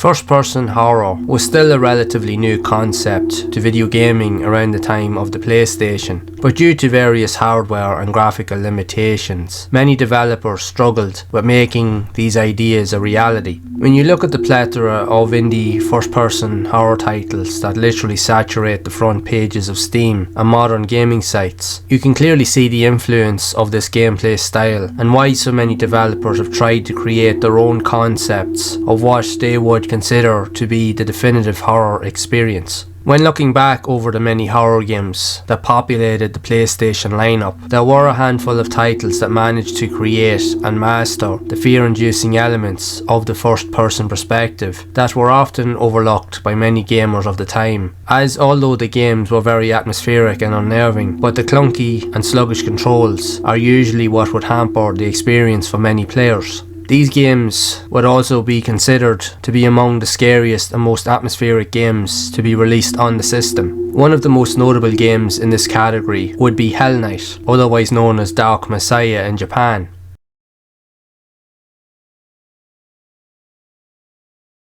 Hellnight is an atmospheric horror adventure title set in a futuristic Tokyo setting where the city is overrun with corruption and criminal activities. The plot of the game takes place beneath the city streets, within the subways and sewer environments, with the main character and a young girl called Naomi being among the only survivors of a horrific train crash that ended up being caused by a laboratory scientist who becomes infected by an unknown symbiotic parasite that transforms him into a grotesque and indestructible zombie-like creature. The game starts with the main character and the young schoolgirl Naomi, along with other survivors, some of which have an influence on the game's many endings, all depending on who you choose to work with, together to escape the mutating monster throughout the abandoned subway and sewer tunnels situated below the surface of the city. Along the way, you will cross paths with many characters who live in various sections of the sewers to escape the dangerous life of the city streets of Tokyo that will help and provide information regarding the game's plot while gaining access to items and solving puzzles to progress through the story to reach the surface and escape. Hellnight makes full use of the first-person perspective and control system to full effect by providing an immersive and fear-inducing atmosphere that increases the tension as you try to escape and elude a relentless enemy.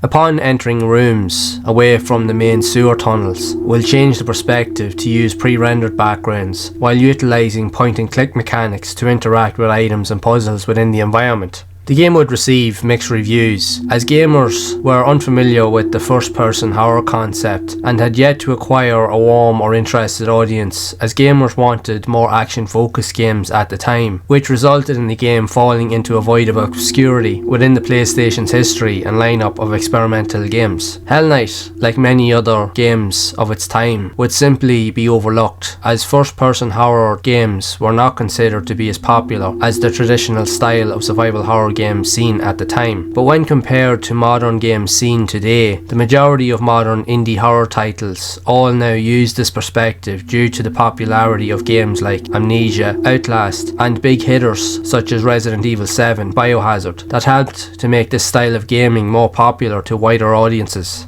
This widespread popularity will inspire small creators and development companies like Puppet Combo to revisit many of these older games like Hellnight for reference when creating their own versions and modern visions of many low poly horror games that have become commonplace on the front pages of Steam, itch.io and other popular gaming sites.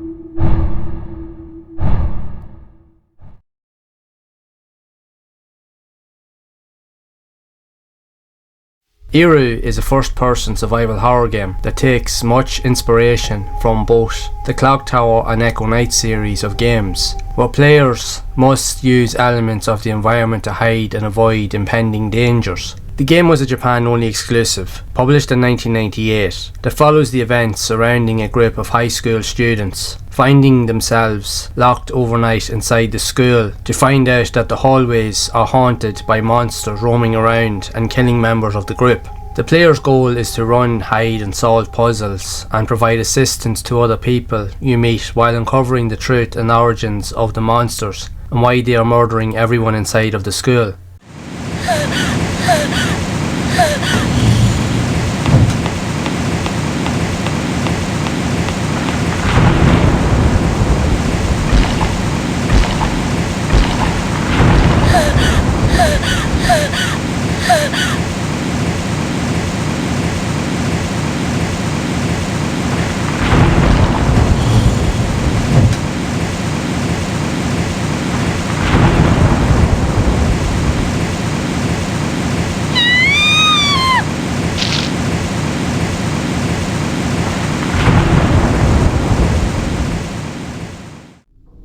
Like Hellnight, Iru makes full use of the first-person elements and gameplay systems that provides a tension-filled experience with a very unnerving atmosphere that fills the player with a real sense of dread throughout the experience. Very little information about the game was available to be found online, but within recent years, an English fan translation of the game has been made available for fans to gain a complete understanding of the actual story, so players can experience the game from a whole different perspective while being able to gain a grasp as to the story's plot, so they can find out the true meaning of what happened in the school.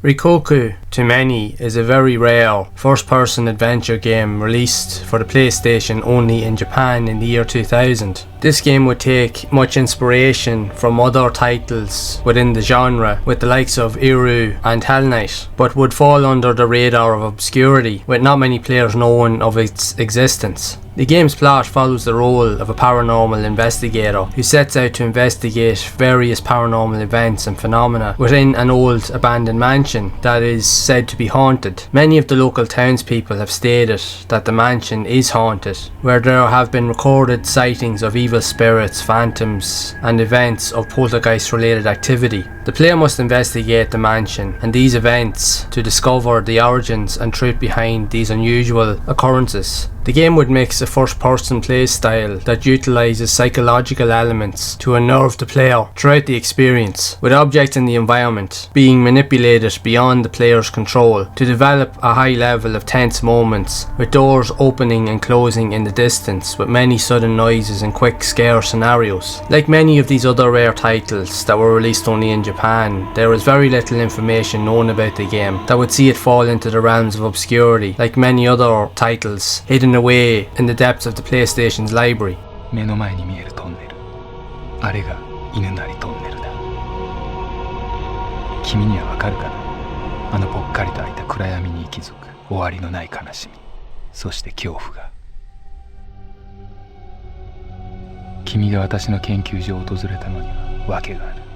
それは君が望もうと望まなかろうと導かれた一つの運命と言えるもの。君には私の五感を通し、我々の生きるこの世界に重なるもう一つの世界、真なる霊界を知ってもらいたい。さあ生きたまえ、君が賢明であることを祈る。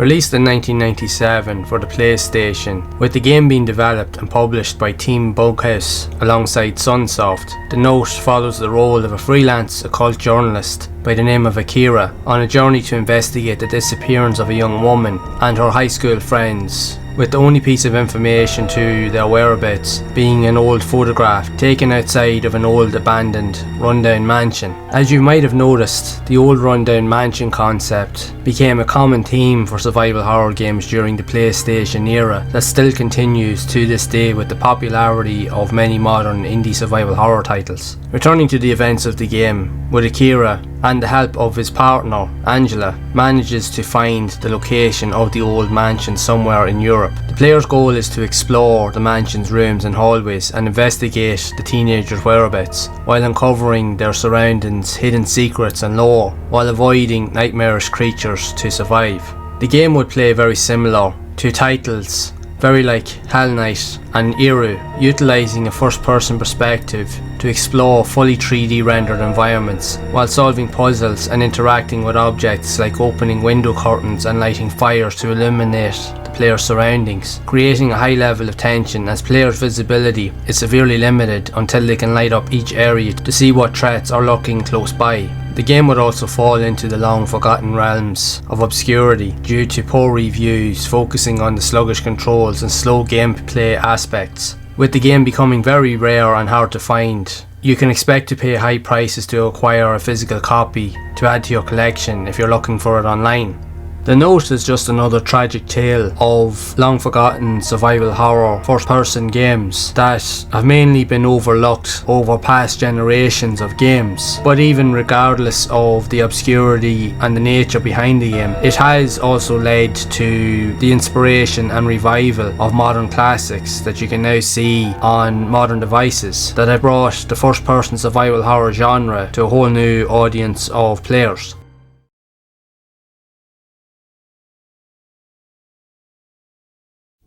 Gege No Kitaro is a first-person adventure-style horror game released in 1997 for the PlayStation, exclusively within Japan, that utilises many survival horror elements within its gameplay. The events of the game lead to witnessing a group of students trying to escape the confines of a haunted high school that has been overrun by evil spirits, entities and ghastly monsters. The gameplay's emphasis is to run, hide and solve puzzles to escape from the monsters, but at times can be somewhat hampered due to the slow and sluggish control system.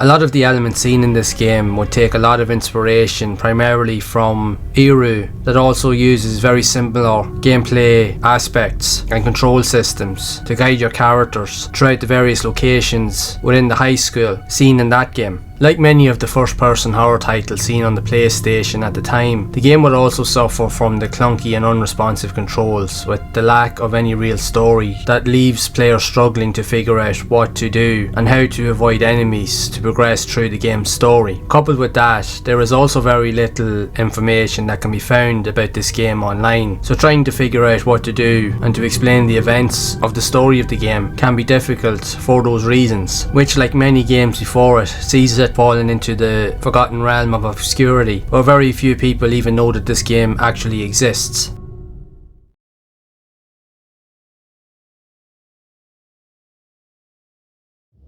Tecmos Deception, Invitation to Darkness, is a unique role-playing game that utilises first-person gameplay with survival horror elements that saw a release on the PlayStation in 1996. Unlike the traditional roles of many RPG games, with the main character having to survive the ordeal while saving the world, instead the roles would be reversed in Deception, with the player being tasked with roaming a haunted castle, also known as the Castle of the Damned, as an evil overlord, with the goal of hunting down unwanted guests and strangers that try to venture into and explore the castle with different intentions by luring and setting traps to capture or kill them. Throughout the game, the player realises that he is the victim of many deceptions before his death and must decide which path to choose, whether to carry out the heinous acts or convert to a good cause. The choices you make will directly impact future sections of the game as you play. The player will interact and move around in a first-person perspective, all with fully 3D rendered environments, to lay down traps and capture intruders. The player will also have a choice on whether to kill or capture intruders, which will provide a variety of rewards that can be used to unlock more features and purchase better traps, and even acquire the ability to turn people into monsters to help aid in the capture and destruction of anyone who enters the castle. The game received positive reviews and was highly praised for its originality and gameplay style. It was also noted that the game managed to mix innovative gameplay while providing a disturbing atmosphere that provided much tension throughout the experience.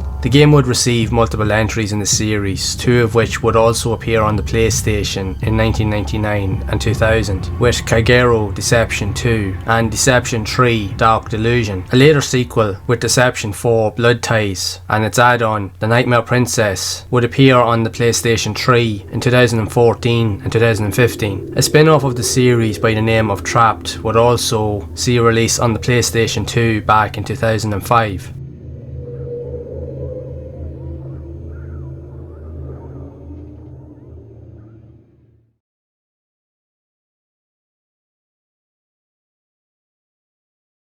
Released for the PlayStation in 1998, Shadow Tower is an action-adventure RPG that takes many elements and inspiration from the popular Kingsfield series that is played entirely from a first-person perspective. The plot follows a mercenary named Russ Hardy returning to his hometown of Zepter to discover that the region and the central tower have been sucked into the underworld, which has destroyed everything within the surrounding region. So it is up to Russ to save any survivors and reclaim the region. The game utilises a very dark tone and oppressive atmosphere, with the player having to navigate through very restrictive and claustrophobic levels, which only increase the tension during battles and enemy encounters, where you would have to adapt and use different strategies to defeat enemies. The game would also make use of the same game engine used for the Kingsfield and Echonight games, which would be upgraded and polished to incorporate additional features with armour that degrades over time and must be replaced, also with various weapon types to defeat enemies within the game. The gameplay aesthetics and mechanics would also utilise the same permadeath feature as seen in the Kingsfield series. So if you died at any time, you would lose all your items and you would have to go back to the start of the area that you're in and progress until you've acquired enough items and upgrades until you can start to defeat enemies a lot easier.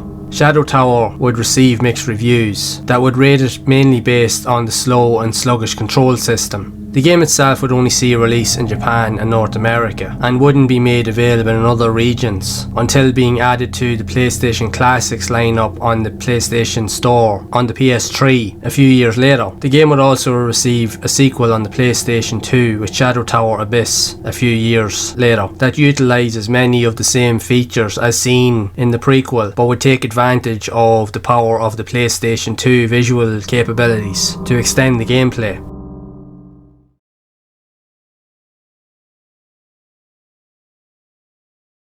Kingsfield is a first-person action-adventure role-playing game that would be developed by From Software and released in Japan as part of the original PlayStation's launch lineup in 1994. The game would immerse the player within fully rendered 3D labyrinths and brooding atmospheric environments that, at its time, were considered groundbreaking, that inspired many sequels both on the PlayStation and PlayStation 2, with Kingsfield 4 and The Ancient City, and many iterations of the games being made available for Windows PC and mobile devices in recent years. Set in a dark and foreboding landscape that would see exploration and looting of defeated enemies to be the main focus of the gameplay, with various upgrade features and use of weapons to solve puzzles that would become commonplace within RPG games. These elements would help to inspire many future games across modern consoles. The first game would be released only in Japan, with the sequels attracting a wide audience of players from other regions over the years that set the benchmark for future iconic games on modern consoles, with Demon's Souls, Dark Souls, Sekiro and Elden Ring among its vast catalogue of groundbreaking titles. As these modern iterations take much inspiration from the Kingsfield series, with the main focus being around instant or permadeath, that you have to explore the landscape, but you have to be very particular and strategic in how you engage with enemies and the environments and traps that lay around you within each area. And unlike many other games that you would see that although look similar but play very different, where you can defeat enemies with relative ease or defeat them over time, with the likes of the Kingsfield series and even with modern iterations, you can be taken out of the equation very quickly, leaving you to respawn or to have to restart the entire game again from scratch, losing all of your progress and having to replay the game literally from its entirety. These type of games, although iconic, do cater only for a specific or more so a hardcore level of player that enjoys a challenge. For many casual gamers, games like Kingsfield are probably not the best avenue to go down, as it will frustrate a lot of players overall. But regardless of the love-hate relationship of these games, Kingsfield is an iconic series, again, that has inspired many modern versions of games to be developed in recent years, and has stood the test of time with its gameplay mechanics as being a standard within this genre of survival horror and action gaming.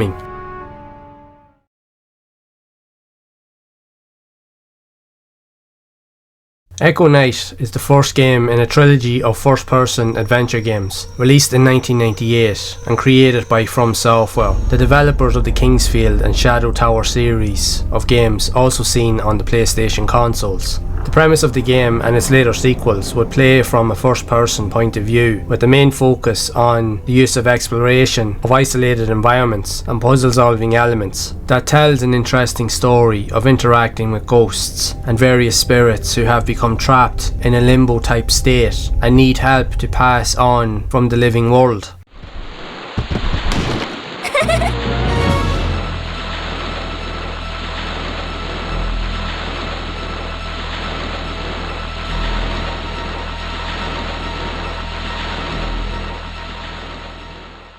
The gameplay would provide a slow pace compared to similar games in the genre, but provided many elements of obscurity within the environments and setting that revealed the player to be one of the only living beings in the game, as all of the other characters you'll encounter on the journey are mainly all spirits. What originally began life as an experiment taking inspiration from the development of the third Kingsfield game ended up becoming a cult classic that has amassed quite a following throughout the various entries in the series. The game would receive 2 more entries, with Echonight 2, The Lord of Nightmares, which would only see a release in Japan, and a third entry with Echonight Beyond on the PlayStation 2. Echonight 2 has received an English fan translation in recent years, making the game more accessible to fans of the series.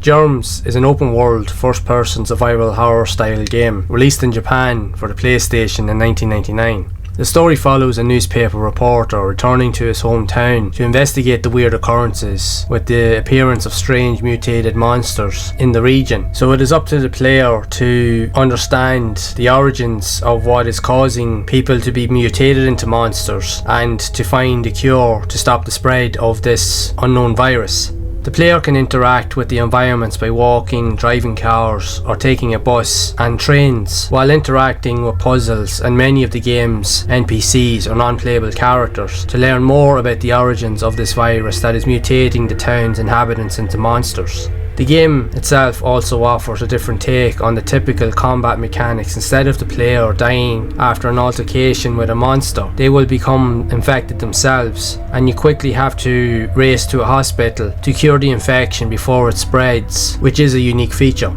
The gameplay utilises an unsettling mix of science fiction and survival horror elements, taking much inspiration from many 1950s movies and another experimental game also released on the PlayStation by the name of LSD Dream Simulator. Both games are regarded as weird and unusual due to their experimental nature, which is interesting as the PlayStation since its inception became home to not only survival horror but to many of its unusual game ideas and surreal concepts, which provides an interesting discussion in itself of why games like this were being created. But it's titles like this that also helped to popularise the PlayStation console due to many of these experimental elements and the games that were being developed at the time that helped to pave the way for many iconic titles that can be seen on later consoles.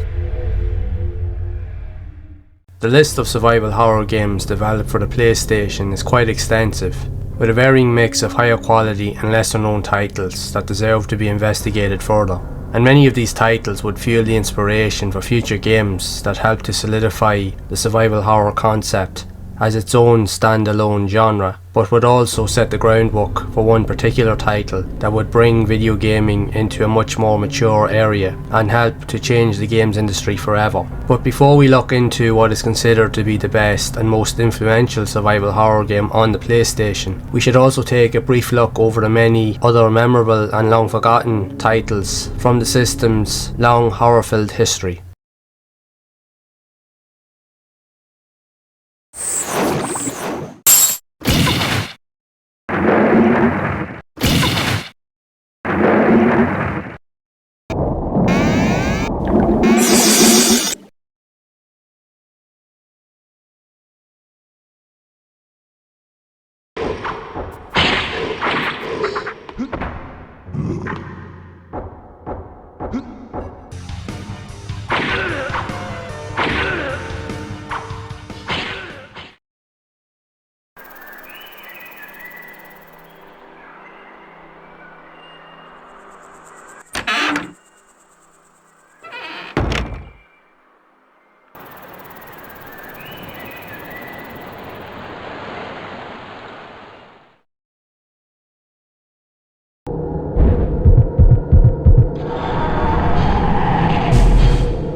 Boy, my head hurts.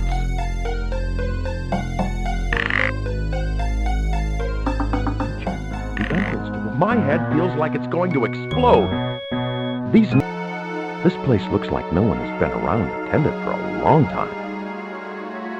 These are ancient symbols covering this mausoleum. But I'm not up on my Egyptian. The tomb. 知らない人に家の母さんは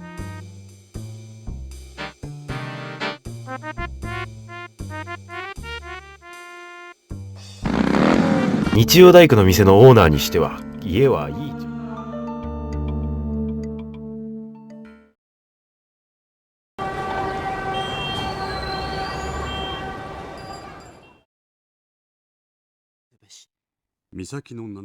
時を刻むサソリが水に帰る。風車もあらば耳にせん。その謎は祖先の秘密が分かれば解けるかもしれない。よーし。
just performing the great ritual.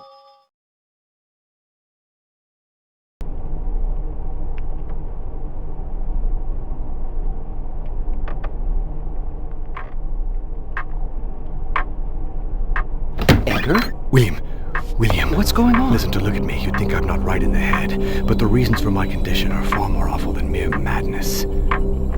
William, what I've discovered goes beyond understanding. You just have to believe me. We're all in the gravest danger. That's why I keep on looking, but the more I learn, the more this thing devours me. I've been sentenced to death, William. For our friendship's sake, I ask you to look after this. Don't speak of it to anyone. Don't give it to anyone. Not even to me. Especially if I ask for it.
ご来場の皆様、ザ・ロストソウルにお越しいただき、誠にありがとうございます。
なに心配すんなよ、あやさん。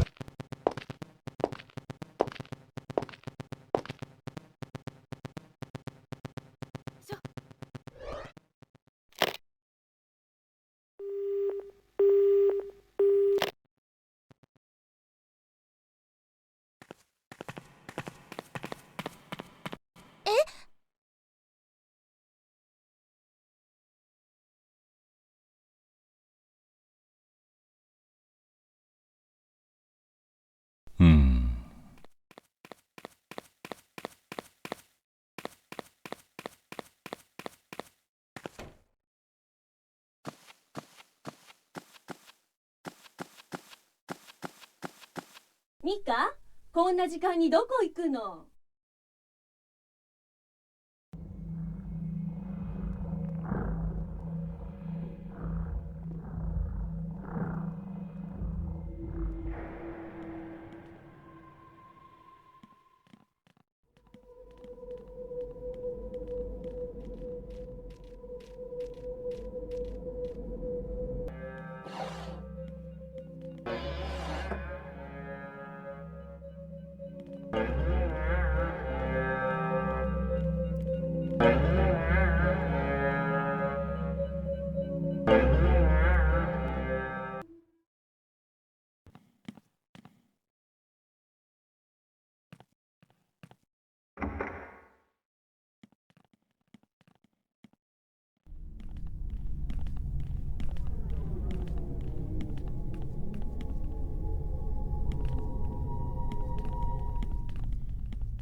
交代を取りましょうか。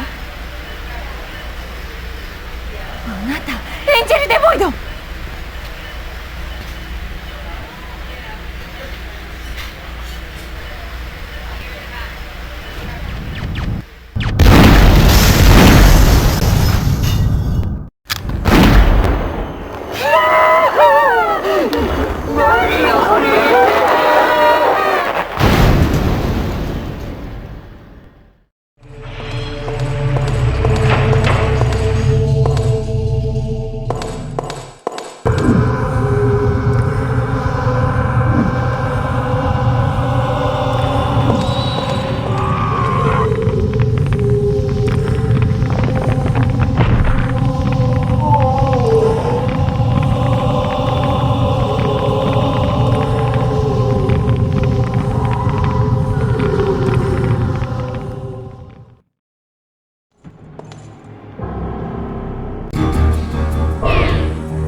Night dawns, and with it, the vampire grows stronger.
Activating emergency procedures.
in the darkness,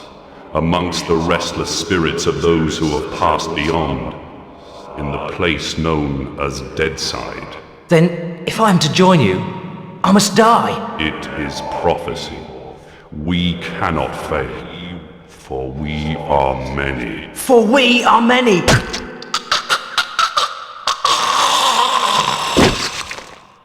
Amen to that.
Each of these games, while a lot of them are unknown by many, provide their own unique take and vision of experimental elements that were inspired by many of the popular games in the survival horror genre, each with their own quirks and nuances that appeal to a variety of gamers that have amassed dedicated audiences of fans since their inception. To understand more about the obscurities of these unique offerings, we will dive into each of these long forgotten games more and take a look at the stories behind them in another video.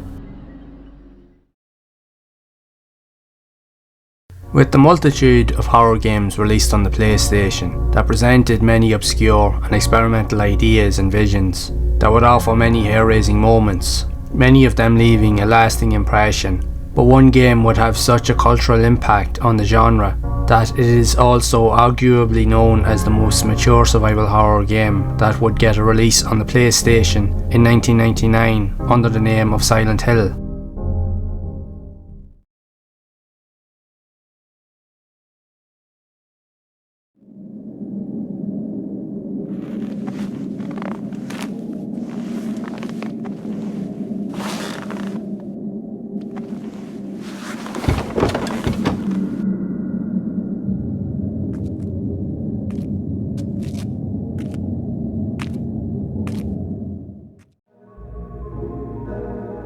Heavily inspired by Resident Evil and many of the iconic survival horror entries in the genre, Silent Hill would implement psychological elements into the gameplay to create a surreal sense of tension and atmosphere that had managed to surpass all of its rivals. The story follows the role of Harry Mason, arriving in the town of Silent Hill on vacation with his daughter Cheryl. After an accident sees Harry waking up to discover his daughter is missing, so he sets off to find her, only to begin witnessing some of the hideous and unusual events that are happening within Silent Hill, fearing for his daughter's life. Throughout the story, Harry will come across and interact with other characters to complete puzzles and quests to investigate the origins of the cult and how the town is being devoured by darkness, almost creating a hell on earth scenario, while understanding that his daughter is somehow connected to the events that are happening in the town. The game would be played with fully 3D rendered environments that would make full use of the PlayStation's hardware and graphical limitations by adding fog to mask over the limited draw distance of each area to restrict the player's field of view, never knowing where an enemy or monster would be hiding.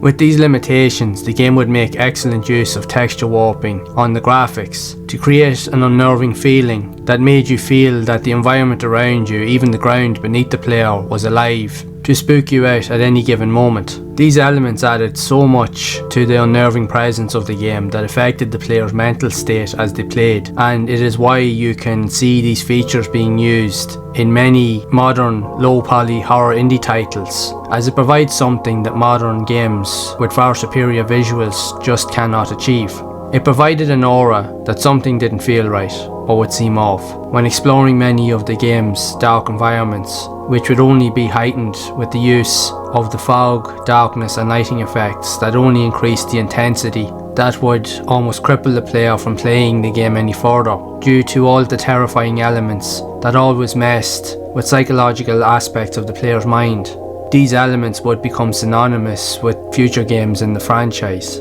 With all of these concepts in mind, Silent Hill's attempt to surpass Resident Evil was successful, as it was the first game to get inside the mind and unnerve the player, which very few games had managed to achieve. Resident Evil, while also terrifying, would focus more on jump scares to work alongside its atmospheric nature, knowing that once you overcame a situation, that you could find a sense of relief slightly until the next encounter. However, this is not the case with Silent Hill because of the psychological elements. There would never be a point in the game where the player would feel safe. Every enemy or room you encountered presented a different feeling and only provided more terror, as it always felt that something was watching you while looking from the shadows. Silent Hill is considered by many to be the most mature survival horror game on the PlayStation, that managed to surpass Resident Evil with its suspenseful elements and unique atmosphere that had never been witnessed in a 3D horror game up to that point, that would become the standard with future games in the series and in the genre overall. It would only be surpassed by its incredible sequel Silent Hill 2 that later got a release on the PlayStation 2 console. Even with the differences between both Silent Hill and Resident Evil, there are many similarities with regards to how they play, while many fans have great respect and admiration for both franchises that have amassed huge cult followings and are considered to be the two greatest franchises within the survival horror genre.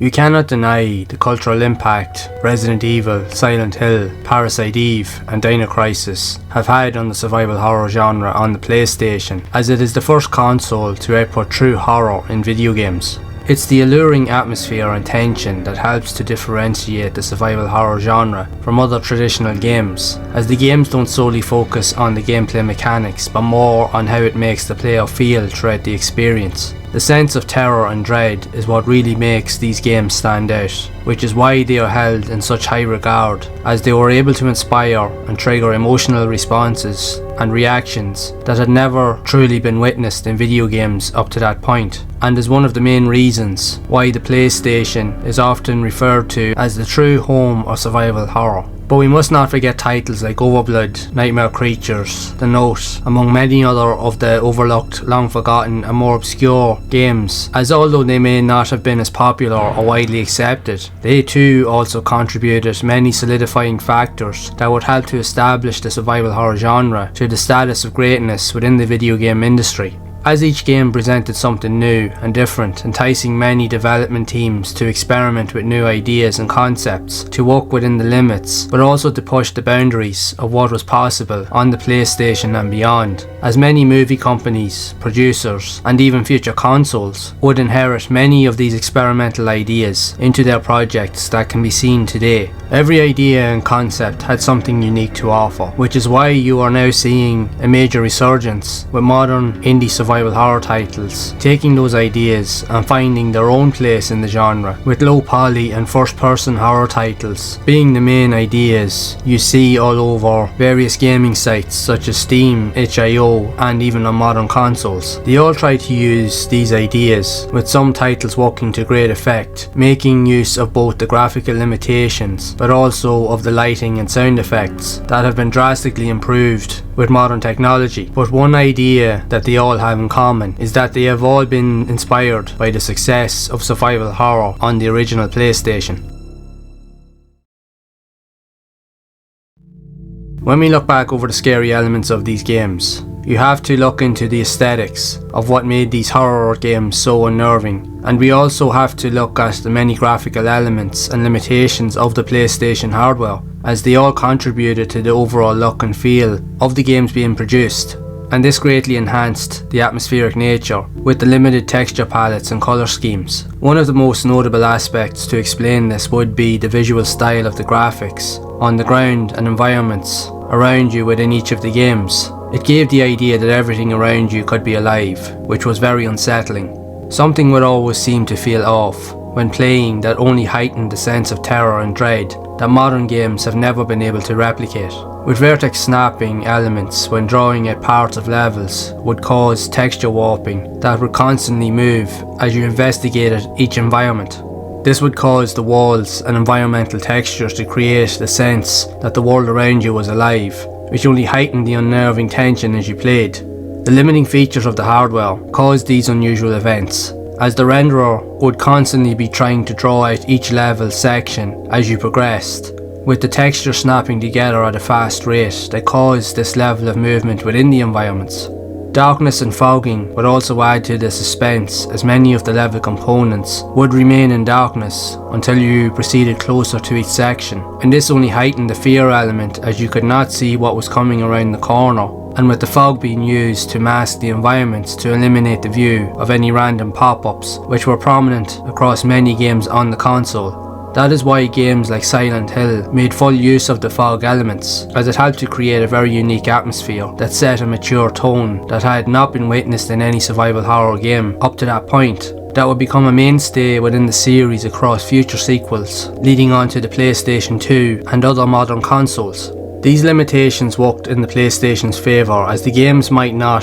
have been as scary or fear-driven had they not been used to such great effect. These aspects of PS1 survival horror games were used to give the player the illusion and sense of dread. This is why many modern indie horror titles use these visual aesthetics, as they provide a dark, immersive and fear-inducing atmosphere that leaves players feeling unhinged and terrified. Many modern indie titles are looking to use the low poly aesthetics that replicate the original PlayStation's graphical style and limitations, as they truly are terrifying. All you need to do is search through the multiple horror games being developed and sold on various marketplaces like Steam and itch.io to understand the popularity of this genre and its resurgence over recent years. You can clearly see the concepts and influences behind these modern games, and all you have to do is look back over the extensive library of PS1 horror titles to see many of these modern adaptations and influences and where they came from. And they are also the main reasons why you are starting to see a resurgence in low poly games being released by indie developers and games companies, as it is a popular concept, and it all comes back to how the original PlayStation revolutionised survival horror.